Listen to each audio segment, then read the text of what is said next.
Today we're going to be talking about hip arthritis and something about hip arthritis you didn't know was possible. We're going to talk about Bob T and his experience with avoiding hip replacement surgery and what he did and how he discovered this crazy thing about hip arthritis. So let's jump right into it. He emailed me and he told me that he used to have really bad left hip pain.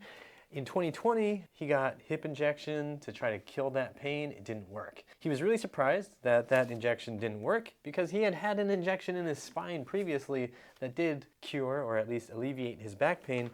And the doctors told him, yeah, well, that mostly happens and we don't know why. So his hip still hurt. He still had this hip pain and he thought, well, I guess I got to get hip replacement because that's what the doctors are telling me. But he stumbled across some of my videos on hip pain and hip arthritis, and he also stumbled across a gym in Australia. I don't know anything about them, but Unity Gym. And the guys there told him, hey, why don't you try some exercise? And he saw my videos and he heard me say, hey, try some exercise because hip pain you might be able to fix on your own with exercise.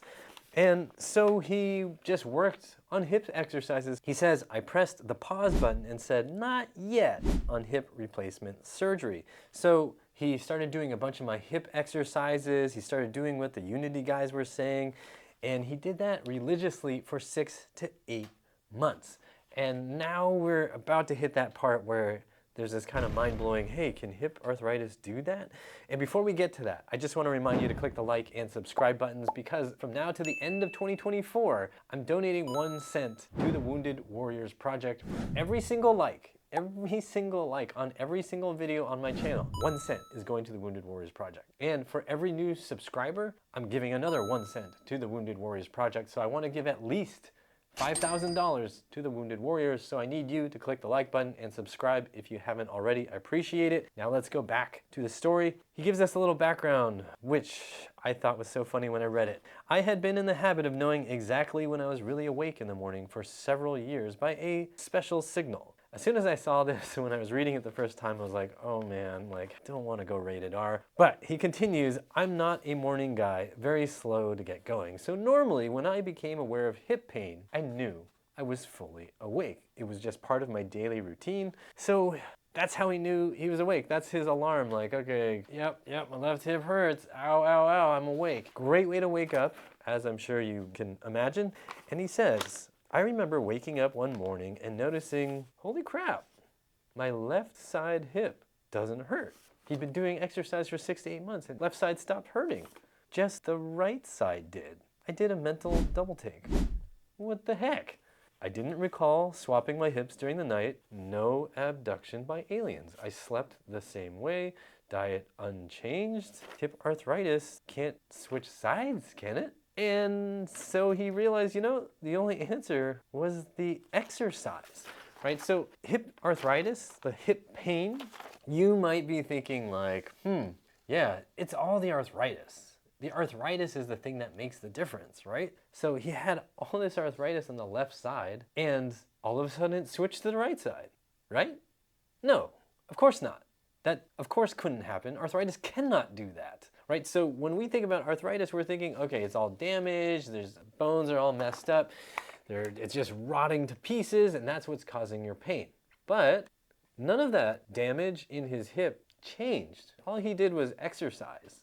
And it's not like that damage could just migrate over to the right side and then suddenly become symptomatic, and then this side just stopped becoming symptomatic, right? So the key here is hip arthritis, as he points out in his message to me, like it can't just flip. It could have been on both sides for sure all the time. But the thing is, the level of arthritis that you see in an x-ray doesn't actually correlate with the amount of pain and dysfunction that you feel in the hip. And I know that sounds crazy to you, and I know every doctor out there will be like, no, that's not what the textbook says. And I will just point to the link in the description box to a huge study they did looking at x-rays and the results in x-rays, the damage that's seen in x-rays, level of arthritis, whether it's 0 to 4, and the actual symptom state of the patient. And what you will see in that study is there is no correlation between the level of arthritis seen in the x-ray in the hip and actual symptoms. And what's even more shocking is that The same holds true with knee arthritis. I will also leave a link to that study in the description box. This isn't new information. These studies are pretty old, but they were very high quality and they were done on a lot of people and they showed no correlation. And so what you want to understand here from Bob's story is that the symptoms of arthritis, meaning hip pain, can go away. So put another way, number one is when you think of arthritis, you're thinking arthritis is the damage and the pain together. But based on the research, those two aren't actually linked. So instead, you want to be focused on hip pain and making the hip pain go away. The damage that you see in x-ray is not that relevant. There are literally people out there with bone-on-bone arthritis in their hips and knees without symptoms. So while it is possible that somebody who has bone-on-bone arthritis might need surgery to make themselves feel better, it is also possible that somebody with bone-on-bone arthritis in an x-ray in their hip or knee doesn't need surgery because they don't have any pain. And if they do have pain, there's really no downside to trying to use exercise to improve the comfort and see if you can avoid the surgery altogether. Now, I'm going to say this one more time because this can be really difficult for people to take in. The level of damage is not linked to the amount of pain you experience. And if you have this bone-on-bone arthritis, there have been multiple studies now that show you might not have any pain whatsoever. Therefore, if you do have bad arthritis in an x-ray, it's still not a bad idea to try using exercise to restore muscle function, and maybe that will make your hip feel a lot better. Also, if it's your knee, it might feel a lot better. So the thing that Bob also mentioned in this story is that he's gotten lazy. So after the hip pain was under control, he just started not exercising enough, right? So he actually says here, well, since then, laziness has taken control. I slacked off on exercise, and guess what? The pain is back. So I'm climbing back on the wagon and plan to up my exercise again. Thanks for your programs. So Bob is now either in his late 60s or 70 years old, and he's gonna get back into exercise to fix his hip pain because that's what worked. And it doesn't cost you very much money, and there's no downtime from the actual surgery, and surgery definitely has downtime when you have to recover from it. And I just wanna share a couple personal insights on surgery that I've seen over the years. One is I had a client many years ago. At this point, it might have been 12 years ago. I can't even believe I'm that old and been doing this long. But he was in his 90s when I met him, and he had recently had a hip replacement, which I thought was mind-blowing. But he was a very smart guy. He was very with it. This was a 90-year-old guy who could navigate his iPhone very well and knew how to use Square and understood how Square payments worked. It was amazing. And in any case, he was in my office working with me because after hip replacement, he discovered that the surgeon had used a prosthetic that was a bit too long. If I remember correctly, it was about 1.5 inches too long. So just imagine if somebody just made your femur 1.5 inches too long, you would be walking around with a tilt like this. Now, he wasn't very happy about that, but it's not like you can go back in and cut that and fix that. It's pretty traumatic. So he just wanted to find ways to make it work so he could keep limping along and enjoy the rest of his life. And so we did that, strengthened some muscles, and it did actually help. Obviously couldn't help the root issue of having a femur that was suddenly made too long, but he at least got more comfort in his hips because things were now a little more balanced with the right exercises. The second story I want to share has to do with family history. So my grandfather on my mother's side fell in old age. He wasn't that strong. He fell and he broke his hip, and within 6 months he was dead.